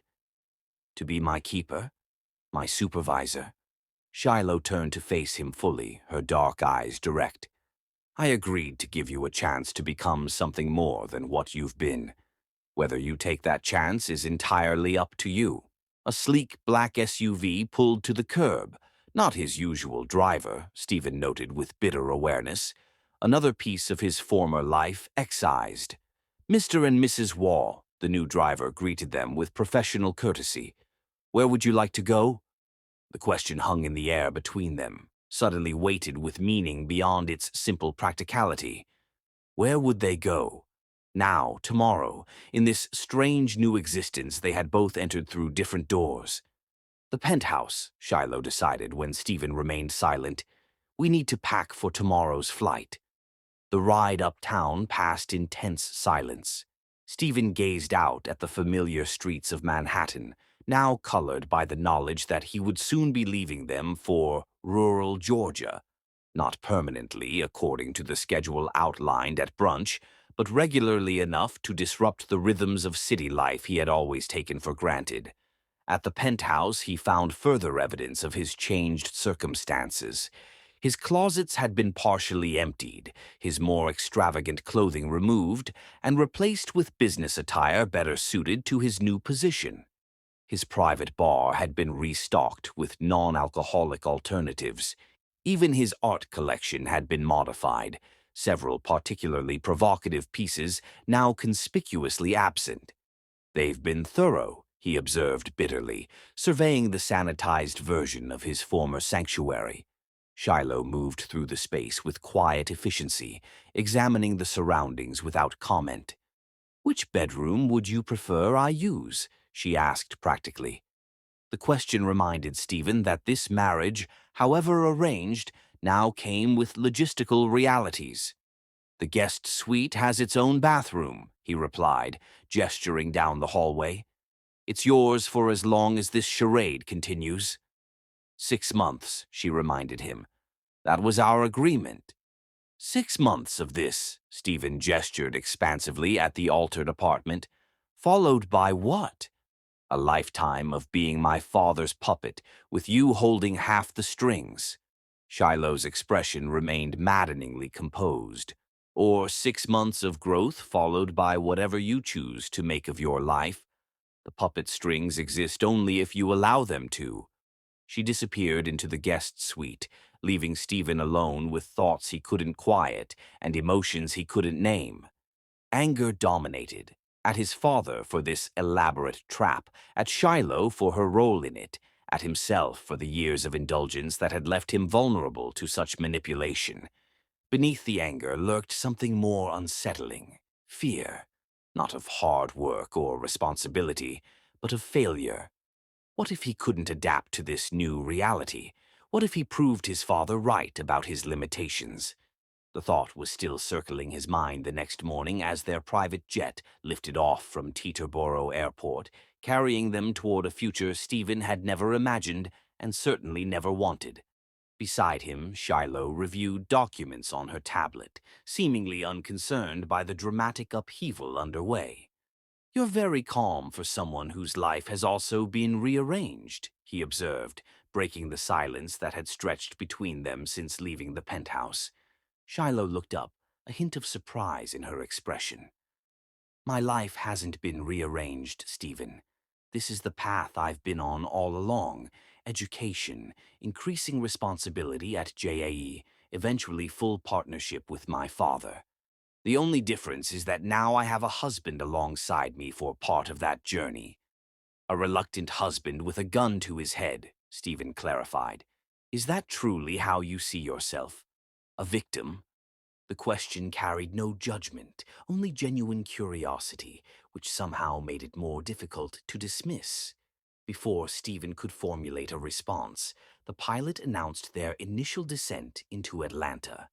The conversation, like so many aspects of his former life, remained unresolved as they prepared to land in his unwanted future. Chapter 8. The Struggle. Georgia welcomed them with a symphony of cicadas and sweltering October heat that felt like a physical presence against Stephen's skin. The sleek corporate jet had landed at a private airfield rather than Atlanta's main airport, where a modest SUV, not the luxury vehicle he'd expected, awaited with a middle-aged driver in simple khakis and a polo shirt. "Welcome home, Miss Shiloh," the man greeted warmly, embracing her with genuine affection. "Or should I say Mrs. Wall now?" "Shiloh is fine, Thomas," she replied, returning the embrace before turning to Stephen. "This is Thomas Jenkins, our operations manager and my godfather. Thomas, my husband, Stephen." "Pleasure to meet you, sir." Thomas extended a weathered hand that spoke of actual work rather than ceremonial gestures. "We've heard much about you." "Somehow I doubt any of it was flattering," Stephen remarked, earning a sharp glance from Shiloh. Thomas simply chuckled. "Well, we don't judge folks before giving them a chance to prove themselves around here. Your bags will follow in the service truck. Anything you need right away?" The drive from the airfield revealed a landscape utterly foreign to Stephen's urban sensibilities. Rolling countryside gave way to meticulously maintained agricultural fields, interspersed with ultra-modern research facilities bearing the JAE logo. Workers in a mixture of casual clothing and lab coats moved purposefully between buildings, while sophisticated irrigation systems and robotic harvesters operated with synchronized precision. "Not exactly the primitive farm setup you were expecting," Shiloh observed, noting his surprised expression. "I hadn't given it much thought," Stephen lied, though in truth he had imagined something far more rustic, quaint farmhouses and manual labor rather than this blend of traditional agriculture and cutting-edge technology. Thomas steered the SUV down a private road that curved through a stand of ancient oak trees before revealing a sprawling compound centered around a graceful antebellum home. Modern additions had been seamlessly integrated with the historic structure, creating a space that honored tradition while embracing innovation. "The main house," Thomas explained unnecessarily. "Your father's in Brussels this week, Shiloh, but he asked me to get you both settled in the East Wing. Said to tell you he expects regular updates on the drought-resistant wheat project." "Of course he does," Shiloh sighed with affectionate exasperation. "Even from another continent, he monitors everything." The East Wing proved to be a surprisingly comfortable suite of rooms, with private access to gardens and a small pool. Modern furnishings complemented original architectural details, creating a space both functional and aesthetically pleasing. Floor-to-ceiling windows offered views of experimental fields where various crops grew in carefully monitored conditions. "I'll leave you to get settled," Thomas said, depositing their carry-on luggage just inside the door. "Dinner's at 7 in the main dining room. The team's eager to meet you, Stephen. We don't often get New York investment types down here." Alone in the suite, Stephen surveyed what would apparently be his part-time home for the foreseeable future.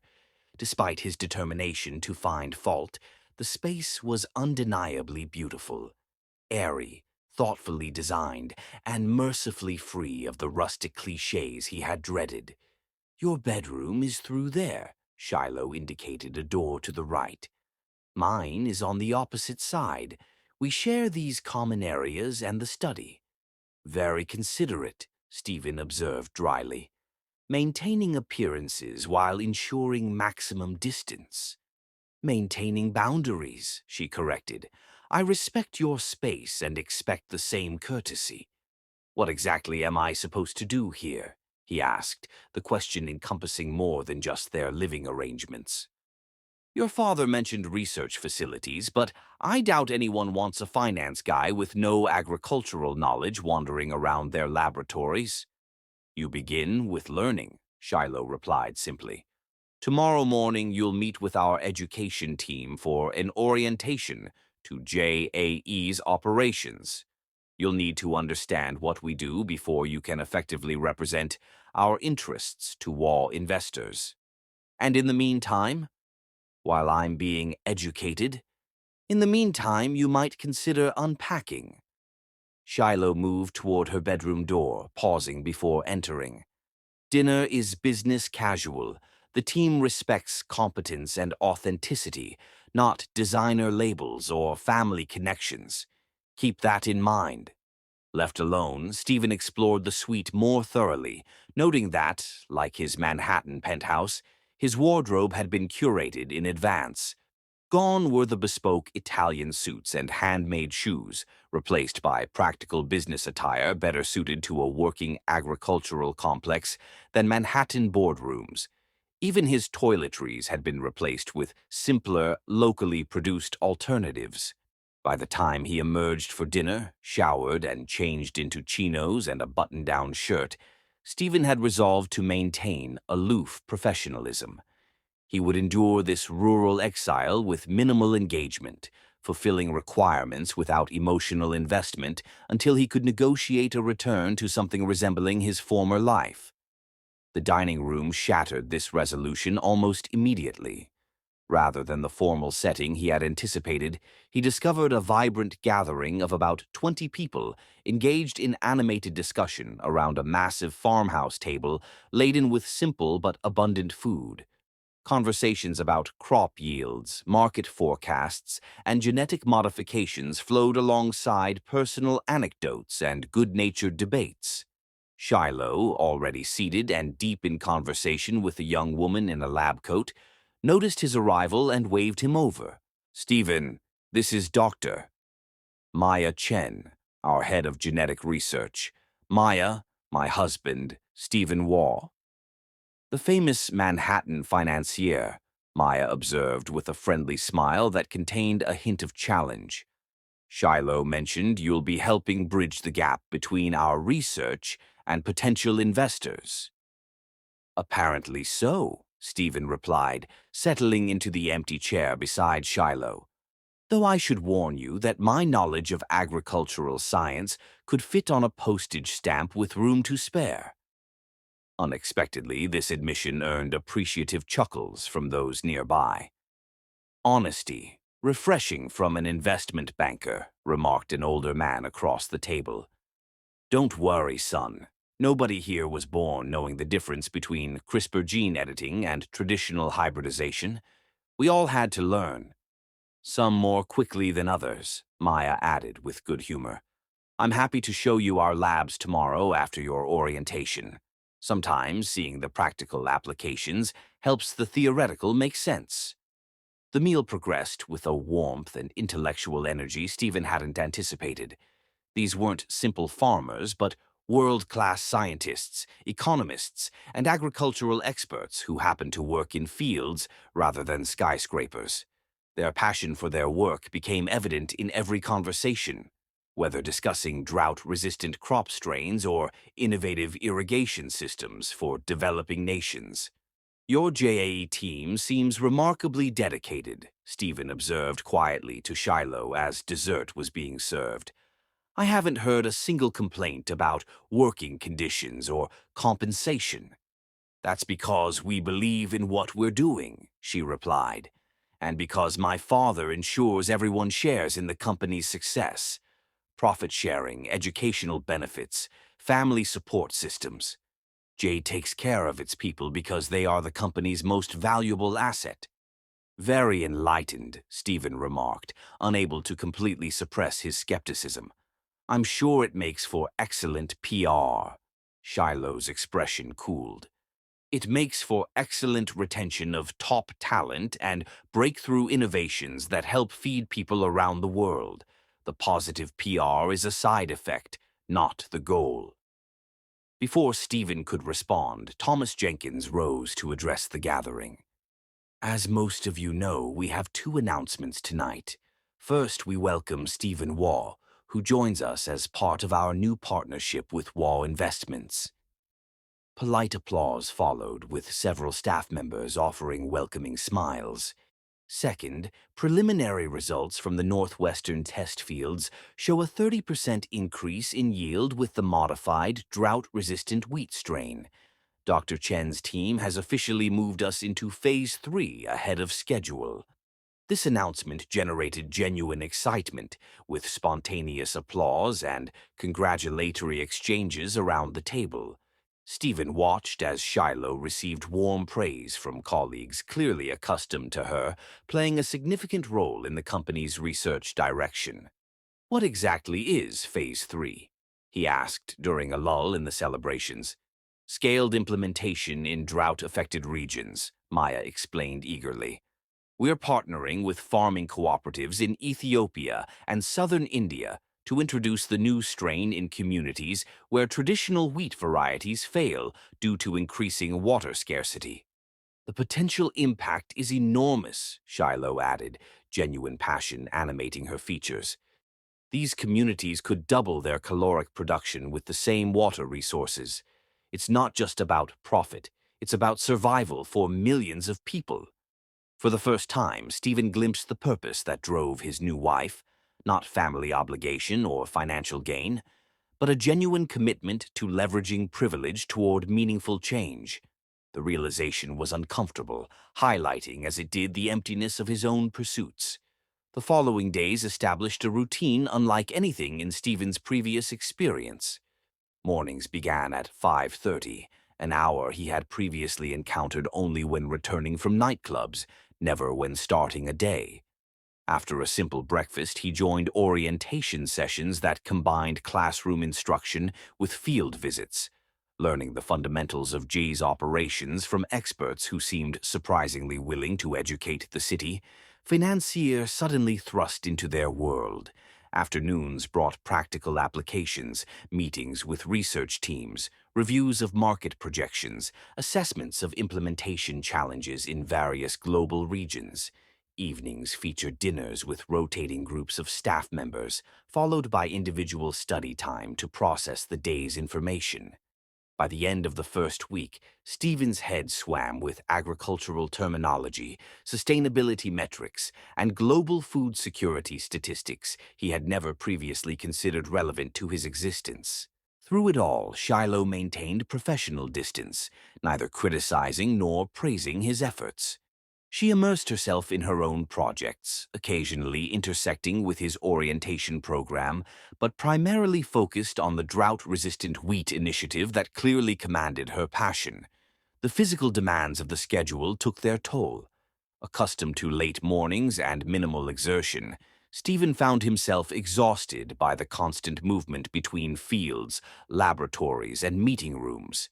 His designer hands developed blisters from the single afternoon he spent assisting with sample collection in experimental plots. His complexion, previously maintained through expensive treatments, reddened under the Georgia sun, despite dutiful application of the practical sunscreen provided in his bathroom. 2 weeks into this agricultural immersion, Stephen received notification of his return to Manhattan for 3 days of meetings at Waugh Investments. The prospect of familiar territory brought unexpected relief. Not because he disliked Georgia, he realized with surprise, but because the intensity of learning had left him craving the comfort of known environments. "Your flight leaves at 6 a.m., Shiloh informed him as they reviewed schedules in their shared study. "Your father has arranged accommodations at the Pierre rather than the penthouse. Apparently, the building's board took the opportunity during our absence to begin long-planned renovations." "How convenient," Stephen remarked, recognizing another element of his former life strategically removed. "Will you be joining me in New York?" "Not this trip. The wheat project requires my presence here." Shiloh looked up from her tablet, studying him with those disconcertingly perceptive eyes. "You've made progress these past weeks. The team speaks highly of your questions and engagement." The unexpected praise caught Stephen off guard. "They're remarkably patient with my ignorance. They respect effort and humility. Both were unexpected qualities from a Waugh heir." A ghost of a smile touched her lips. "You've surprised them. Perhaps even surprised yourself." The question lingered between them, unanswered but not dismissed. That night, as Stephen packed for his return to Manhattan, He confronted the uncomfortable realization that Georgia had begun to shift something fundamental within him. The exhaustion he felt came not from meaningless excess, but from purposeful exertion. The information crowding his mind served actual objectives rather than social positioning. The people surrounding him valued contribution over consumption. Manhattan greeted him with familiar embrace, honking taxis, crowded sidewalks, the vertical energy of a city perpetually striving upward. Yet something felt subtly altered, as if the lens through which he viewed his native habitat had been recalibrated by his Georgia sojourn. The Pierre offered luxury without the personal touches of his penthouse, reinforcing the transient nature of this visit. His father's driver delivered him directly to Waugh Investments, where the executive floor hushed momentarily as he strode through spaces once navigated with entitled confidence, now approached with newfound awareness of his provisional status. Stephen, Richard Waugh greeted him with formal handshake rather than paternal embrace. "You're looking healthy. Georgia air agrees with you." "Georgia work ethic is more like it," Stephen replied, noting with mild surprise his use of work rather than exile to describe his experience. "The JAE operation is impressive, far more sophisticated than I anticipated." "Of course it is. Jonathan Jolie doesn't believe in halfway measures." Richard gestured toward the conference room where several board members awaited. "You're scheduled to present an overview of JAE's sustainable agriculture initiatives and potential investment frameworks. I trust you're prepared." The question carried clear expectation of failure, a test Richard assumed his son would fail after mere weeks of agricultural exposure. Something tightened in Stephen's chest, not the familiar resentment, but a new determination to confound these low expectations. "Completely prepared," he confirmed, straightening his shoulders as he entered the boardroom. The presentation that followed drew on everything he had absorbed during his Georgia immersion. Stephen found himself speaking with unexpected passion about drought-resistant crops, sustainable farming practices, and the market potential for agricultural innovations in developing economies. The board members, initially skeptical, gradually engaged with questions that reflected genuine interest rather than polite obligation. "You seem to have developed actual expertise in these areas," observed Eleanor Winters, the board's most critical member, as the presentation concluded. "Quite a departure from your usual interests." "I've had excellent teachers," Stephen acknowledged, thinking of Maya's patient explanations and Thomas's practical demonstrations. JAE employs world-class experts who understand both the science and its market applications." "And your wife?" inquired another board member with poorly concealed curiosity. "How is married life treating you?" Stephen paused, considering how to characterize a relationship that remained professional rather than personal, challenging rather than comfortable. "Shiloh Jolie Waugh is as exceptional as her father," he said finally. "Brilliant, dedicated, and remarkably patient with my learning curve." The meetings continued through the day, followed by a formal dinner with key investors curious about the new partnership. Throughout, Stephen found himself drawing on knowledge acquired during his Georgia exile, addressing questions with a competence that visibly surprised his father. That night, alone in his hotel suite, Stephen accessed email to discover a message from Shiloh containing additional data for the next day's presentations. The note was purely professional, yet he found himself composing a response that went beyond mere acknowledgement. "Presentation went well. Your team's educational efforts apparently took root despite my initial resistance. Board seems genuinely interested in the drought-resistant wheat initiative, particularly its applications in regions where Waugh already has investment presence. Questions focused on scalability and regulatory approval timelines. Attached notes from today's discussion for your review." He hesitated before adding, The Pierre lacks decent coffee. Apparently, I've developed Georgia standards in that regard as well. It wasn't quite gratitude, not exactly an olive branch, but something had shifted, an acknowledgement, however slight, that his resistance was softening. The realization was unsettling enough that he closed the laptop without sending the message, opting instead for the familiar comfort of the hotel bar.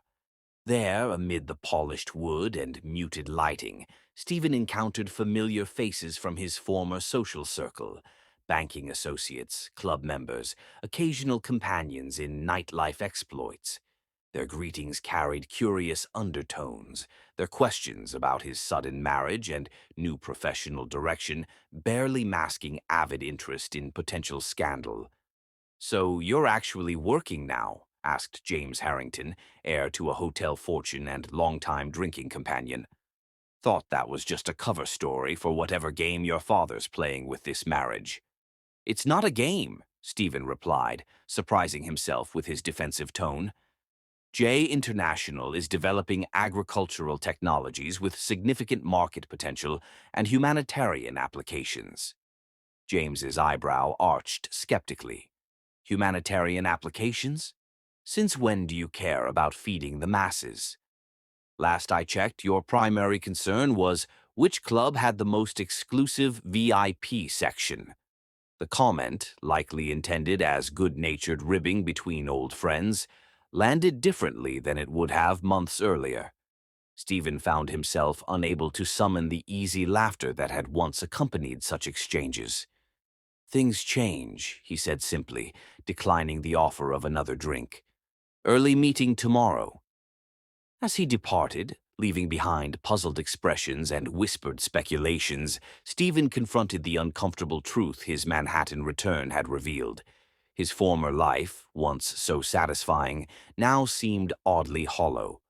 The realization followed him back to his hotel room, where he reopened his laptop and sent the email to Shiloh without further editing. Her response arrived minutes later. "Glad to hear the presentation was well received. Maya sends additional yield data for tomorrow's technical questions. Attached. As for coffee, Thomas insists you've become particular about your morning brew. Apparently, you're developing standards in several unexpected areas." The message contained no emotional overtures, no personal warmth. Yet Stephen found himself reading it multiple times. Something about the acknowledgement of his changing standards, however small, felt significant, as if the distance between their separate worlds had decreased by some incremental measure neither had consciously intended. The remainder of his Manhattan visit passed in similar dichotomy: professional accomplishment juxtaposed against social disconnection. Meetings that once would have bored him now engaged his attention. Colleagues who previously shared his cavalier attitude toward work now seemed oddly one-dimensional. The city itself, while still vibrantly familiar, no longer felt like his only possible habitat. When his return flight landed at the private Georgia airfield, Stephen experienced an unexpected sensation as the SUV turned onto the oak-lined drive leading to the Jolie compound. Not quite homecoming, but something distinct from the resentful arrival of 3 weeks prior. In that brief moment, hovering between his past and his uncertain future, Stephen Waugh confronted the possibility that his father's forced rehabilitation might be succeeding despite his determined resistance. The thought was still circling his mind when he entered the East Wing suite to find Shiloh at the study table, surrounded by research papers and data projections. She looked up, her expression neutral but not unwelcoming. "Welcome back," she said simply. "How was Manhattan?" "Different," Stephen replied with equal simplicity. "Louder than I remembered." A ghost of a smile touched her lips. "Georgia has a way of recalibrating one's sensory expectations." "Among other things," he acknowledged, the words carrying more significance than either had anticipated when this arrangement began. Chapter 9. The Transformation. 3 months into their arrangement, Winter descended upon the Georgia countryside, transforming experimental fields into frost-covered landscapes that glittered under morning sunlight. Stephen stood at the window of the East Wing study, cradling a mug of locally roasted coffee as he observed researchers collecting data from climate-controlled growing pods. These quiet moments before the day's demands began had become precious to him, a stark contrast to his former life, where mornings were merely the uncomfortable aftermath of excessive nights. The northern test sites reported successful germination despite sub-freezing temperatures, Shiloh announced as she entered, her tablet displaying data streams. Maya thinks we finally stabilized the cold-resistant gene sequence. That's significant for the Canadian expansion, isn't it? Stephen asked. The Toronto investors were concerned about performance in their climate zone. Shiloh paused, something like appreciation flickering across her features. 3 months ago, Stephen wouldn't have understood the significance of genetic stabilization, much less connected it to specific investor concerns. Their professional interactions had developed a comfortable rhythm, their initially wary collaboration evolving into something resembling genuine partnership. Still, personal boundaries remained firmly in place. Separate bedrooms, careful courtesy, and conversations limited primarily to work-related topics. Later that morning, Stephen joined a video conference with WA Investments executives, presenting updated forecasts for agricultural technology investments. His command of the material drew approving nods from board members who had initially viewed his assignment as mere nepotism. The drought-resistant wheat initiative is now entering final regulatory review in 17 countries, he explained, highlighting regions on a global projection. Conservative estimates indicate market penetration of 30% within 5 years, with potential revenue streams exceeding initial projections by approximately 12%. And the humanitarian applications? Asked Eleanor Winters, who had become his most vocal supporter. Exceeding expectations, Stephen replied, feeling authentic pride. Preliminary harvest data shows yield increases of 42% in regions previously considered marginal for wheat production. Impressive work, Stephen, his father commented when the other board members had disconnected. You've developed genuine command of this sector. The praise so long sought and so rarely received landed differently than Stephen had anticipated. Rather than vindication, he felt simple satisfaction in work well executed. And your marriage? Richard asked. Has that particular circumstance also evolved? The question penetrated defenses Stephen hadn't realized he'd constructed. His relationship with Shiloh remained the one area where he maintained deliberate emotional distance, a final resistance against the complete transformation his life had otherwise undergone. Our arrangement functions efficiently, he replied, reverting to formal language. Shiloh is a committed professional with extraordinary insights into agricultural economics. That wasn't my question, Richard pressed. Jonathan mentions that you work well together, but he senses his daughter remains isolated despite the partnership's professional success. The statement caught Stephen off guard. Isolated? Shiloh has her research team, her father, the entire JAE community. Perhaps I'm mistaken. 6 months will pass quickly, Stephen. Your contractual obligation ends in just 12 weeks. Have you considered what comes next? The question had indeed begun to occupy Stephen's thoughts with increasing frequency. The 6-month deadline, originally viewed as liberation from an unwanted arrangement, now loomed as a different kind of ending, one he found himself increasingly reluctant to confront. That evening, as they walked back to the East Wing through frost-covered gardens, an unusual silence stretched between them. The night air carried the crisp clarity of winter, their breath forming delicate clouds that dissipated in the moonlight. Your father mentioned you had a life in New York before all this, Shiloh said suddenly. Friends, social connections, preferred places. You never speak of them. The observation caught Stephen unprepared. They don't seem particularly relevant to current circumstances, don't they? We've been married for 3 months, yet I know almost nothing about your life before Georgia. Would it make any difference? Stephen asked, genuinely curious. This arrangement has specific parameters and a defined endpoint.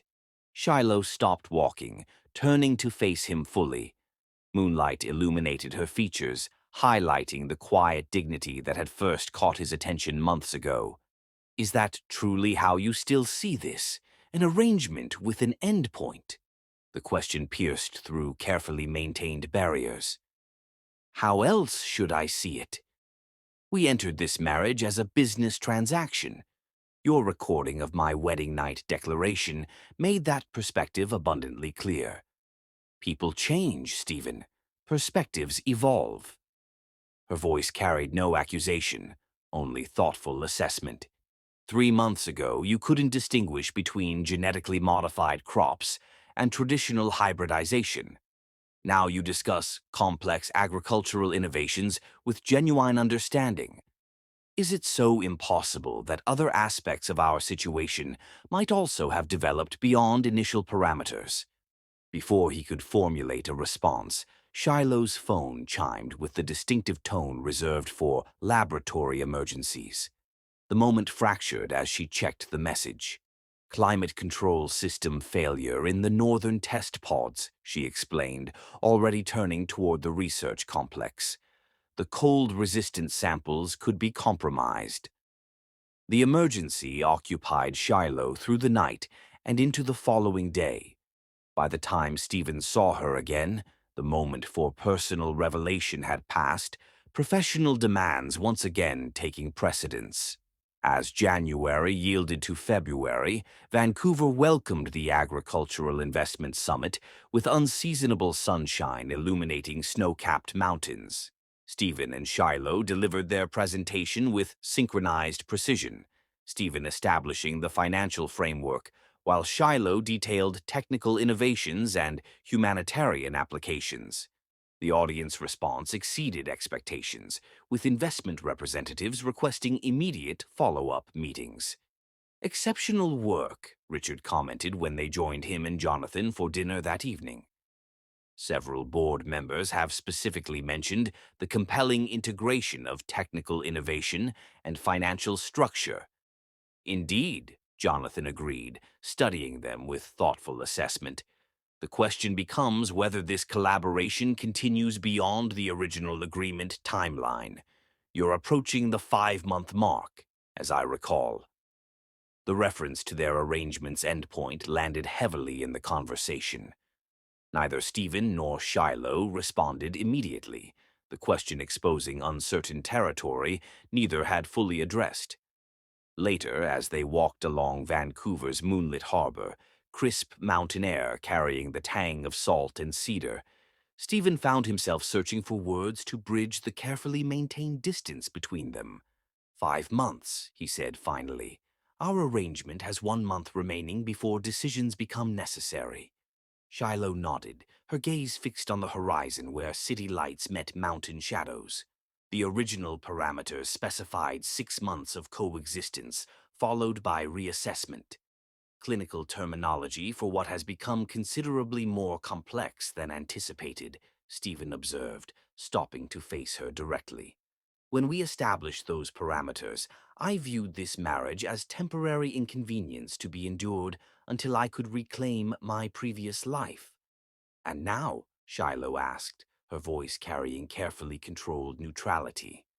Now I'm not certain that previous life holds any appeal. The admission emerged with surprising ease, truth finally acknowledged after months of incremental recognition. The man who made that wedding night declaration no longer exists, Shiloh. Georgia changed him. Jay changed him. He paused, gathering courage for complete honesty. You changed him. Moonlight silvered her features as she studied him, assessment mingled with cautious hope. Changed how, exactly? From someone who measured worth through possession to someone who values purpose. From someone who saw relationships as transactions to someone who understands genuine partnership. Stephen took a deliberate step closer. From someone who resented this arranged marriage to someone who can't imagine returning to life without you in it. The words hung between them, vulnerability offered without reservation. Shiloh's expression softened, the careful composure she had maintained for months yielding to genuine emotion. I recorded your wedding night declaration because I needed leverage against someone I believed incapable of keeping commitments, she admitted quietly.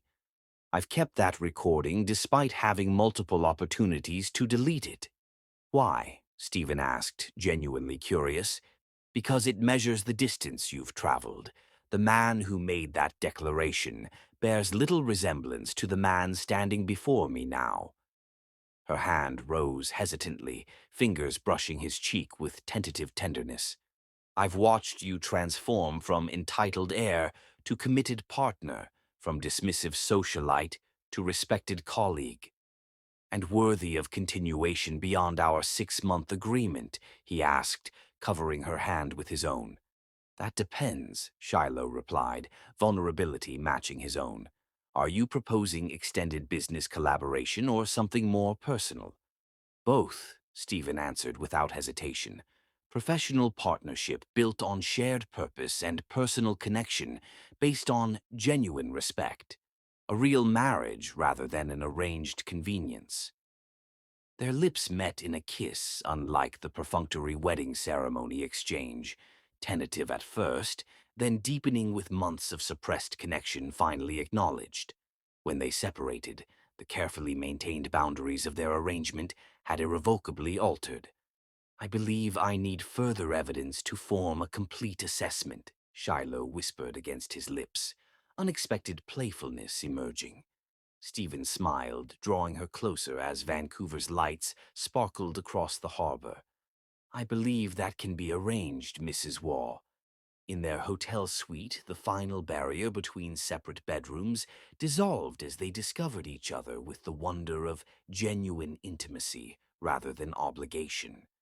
Professional reserve yielded to passionate exploration, controlled courtesy replaced by uninhibited desire. The connection they forged transcended physical pleasure, emotional walls constructed over months of cautious interaction, crumbling beneath honest vulnerability. Morning found them entwined, Vancouver sunlight painting golden patterns across tangled sheets. As Shiloh stirred, opening her eyes to find him watching her, a smile of genuine happiness replaced her customary reserved expression. Good morning, husband, she murmured, the familiar greeting transformed by new meaning. Good morning, wife, he replied, brushing a tender kiss against her forehead. I believe we have negotiations to continue regarding our arrangement extension. Shiloh's laugh, warm and uninhibited, represented yet another revelation in their evolving relationship. I believe satisfactory terms can be arranged, she agreed, drawing him closer for another kiss. In that moment of genuine connection, Stephen recognized the final completion of his transformation, from reluctant participant in an arranged marriage to eager architect of a shared future. The man who had once vowed, I will not touch you and will divorce you before dawn, now held his wife with reverent tenderness, silently vowing a very different future. Chapter 10. The Second Chance. The Georgia spring arrived with explosive verdancy, experimental fields bursting into vibrant growth as warm breezes replaced winter's chill. 6 months had passed since the fateful wedding at St. Patrick's Cathedral. 6 months of profound transformation for both the drought-resistant wheat initiative and the initially reluctant husband assigned to its financial framework. Stephen stood on the East Wing terrace, morning coffee warming his hands as he surveyed the agricultural complex, now as familiar as Manhattan's skyline had once been. Arms slipped around his waist from behind, Shiloh's familiar perfume mingling with the scent of spring blossoms as she pressed against him. You're up early, she observed, voice still carrying traces of sleep. I wanted to enjoy the sunrise. 6 months ago today, I was standing in a cathedral, making vows I had no intention of honoring. Shiloh's eyebrow arched with playful challenge. As I recall, you were quite specific about not touching me and divorcing me before dawn. My most misguided declaration to date, Stephen acknowledged, dropping a kiss on her forehead. Fortunately, my wife had the wisdom to recognize poor judgment when she heard it. The transformation of their relationship from business arrangement to genuine partnership had accelerated since Vancouver. Professional collaboration had deepened into personal connection, separate bedrooms abandoned for shared space that reflected their evolving unity. Later that morning, Stephen found Jonathan Jolie waiting in his office doorway after concluding a video conference with Asian agricultural ministers. "You've become quite the agricultural finance expert," Jonathan remarked with evident approval. "Richard mentioned the board has unanimously voted to make your position permanent. Executive Vice President with expanded portfolio authority." He mentioned the possibility, Stephen acknowledged. "Which brings me to a related question," Jonathan continued. "The 6-month arrangement you and Shiloh established reaches its conclusion today. I'm curious about your plans moving forward." "Shiloh and I have discussed continuation terms," he replied carefully. "We found our partnership brings mutual benefits beyond the original parameters." Jonathan's expression remained neutral. "Professional partnership or something more comprehensive?" The question demanded honesty. Stephen met his father-in-law's gaze directly. "When I married your daughter, I viewed it as temporary inconvenience." That perspective reflected profound ignorance, both of Shiloh's exceptional qualities and of what constitutes genuine fulfillment. "And now," Jonathan pressed, "now I understand that the life I once valued held no substance compared to meaningful work and genuine connection." Stephen's voice carried absolute conviction. "I love your daughter, Jonathan, not as contractual obligation, but as the remarkable woman she is, brilliant, principled, and far more patient with my learning curve than I deserved." Jonathan studied him with careful assessment. "She recorded your wedding night declaration, you know, played it for me the morning after." "I'm aware," Stephen acknowledged, "a prudent precaution given my behavior at the time." "She deleted that recording last week," Jonathan revealed. "Said it no longer served any purpose since the man who made those statements no longer exists." The information landed with unexpected emotional impact, concrete evidence of Shiloh's trust in his transformation. "I'm grateful for second chances," Stephen said simply. That evening, the main house hosted a celebration, ostensibly marking the successful regulatory approval of the drought-resistant wheat initiative for global distribution. The JAE team gathered in full, joined by key War Investments representatives, including Richard. As the celebration progressed, Stephen guided Shiloh to the center of the veranda, where moonlight illuminated the garden beyond. Rather than addressing the entire gathering immediately, he turned to face his wife directly, taking both her hands in his.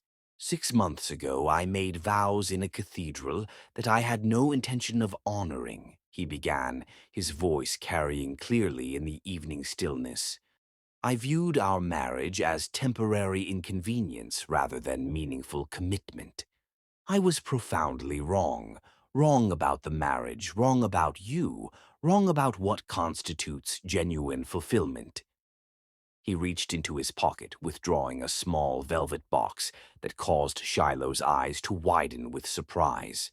Opening it revealed not an ostentatious diamond, like those he once casually purchased for fleeting companions, but a simple platinum band inlaid with wood from the ancient oak trees lining the drive to the Jolie compound. "Our vows were spoken before witnesses but without genuine commitment," Stephen said, removing the ring from its box. "I'm asking for a second chance, not as arranged convenience but as chosen partnership. Shiloh Jolie Wall, Will you continue this marriage not for business advantage or paternal approval, but because we've discovered something worth building together? Emotion transformed Shiloh's usually composed features, vulnerability and joy replacing professional reserve. The woman who recorded your wedding night declaration needed leverage against someone she couldn't trust, she replied, voice steady despite the tears gathering in her eyes. The woman standing before you now needs no such protection. Yes, Stephen. Yes to continuation. Yes to partnership. Yes to building something neither of us anticipated when this arrangement began.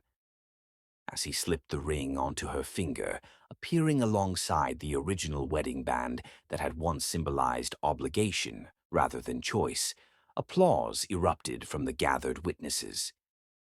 Later, as music played and conversations flowed around them, Stephen and Shiloh found a moment of relative privacy in the garden where moonlight silvered ancient oak trees.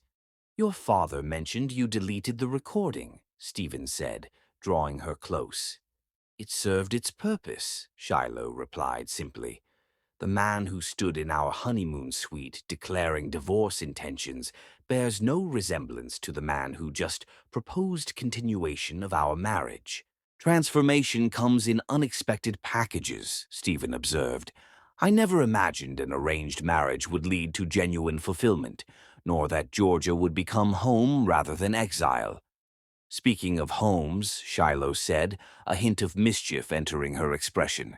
Your father mentioned the Manhattan penthouse renovations are complete, but the building has received another offer for the space. Apparently, a certain Richard Waugh suggested the new executive vice president might prefer establishing residence closer to the company's agricultural initiatives. I believe innovative agricultural finance requires presence where the actual innovation occurs, he replied. Perhaps a primary residence near J headquarters with a smaller Manhattan property for necessary business trips. Shiloh's smile bloomed with genuine happiness. I would have followed you to New York if necessary, she admitted, but I prefer our life here, purpose rather than pretense, contribution rather than consumption. As do I, Stephen acknowledged, drawing her into an embrace. Though I reserve the right to occasionally whisk my wife to Manhattan for cultural exhibitions and overpriced restaurants when rural simplicity becomes too virtuous. Inside the East Wing suite that had transformed from separate accommodations to shared home, evening found the newlyweds turned genuine partners celebrating their renewal in the most intimate terms. Professional reserve yielded completely to passionate connection as they rediscovered each other with the freedom of chosen commitment rather than obligatory arrangement. I have a confession, Shiloh murmured later, nestled against Stephen's chest as moonlight streamed through open windows. I knew exactly who you were that first day at university. Your reputation preceded you. When you dismissed me as a farm girl beneath consideration, I already understood the arrangement our fathers were contemplating. You knew about the marriage plans before I did, Stephen asked, surprise evident in his tone. Not specifically, but I knew our fathers were discussing partnership possibilities that might include personal dimensions. Shiloh propped herself up to meet his gaze directly. I wanted to see the man behind the reputation, to understand what I might be agreeing to. And you agreed despite my abysmal behavior. Why? Because my father believes in second chances and potential beneath privilege. He saw something in you worth cultivating. Her expression softened with tender honesty. And because I glimpsed moments of authenticity beneath the carefully constructed facade, possibilities worth exploring despite the initial presentation. Stephen drew her back into his embrace, humbled by the recognition that his transformation had been anticipated, even planned for, by those with greater wisdom than his younger self had possessed. From, I swear I will not touch you, to not wanting to let you go, he murmured against her hair. Perhaps the most valuable journey I've ever undertaken. A journey just beginning, Shiloh corrected gently. Partnership means growing together rather than merely reaching destination. As they drifted toward sleep in each other's arms, the moon continued its arc across the Georgia sky, illuminating experimental fields where innovations promised sustainable nourishment for distant communities. Inside the East Wing Suite, an equally important cultivation had reached harvest. The transformation of arrangement into authentic connection, of transaction into genuine love. The man who had once vowed divorce before dawn now held his wife with reverent tenderness, silently thanking whatever fate or paternal manipulation had brought them together. Morning would bring new challenges, continued growth, and the complex navigation of merged lives. But dawn no longer represented deadline or dissolution, merely another day in a partnership that had transcended its contractual origins to become the most meaningful element in lives previously defined by very different metrics.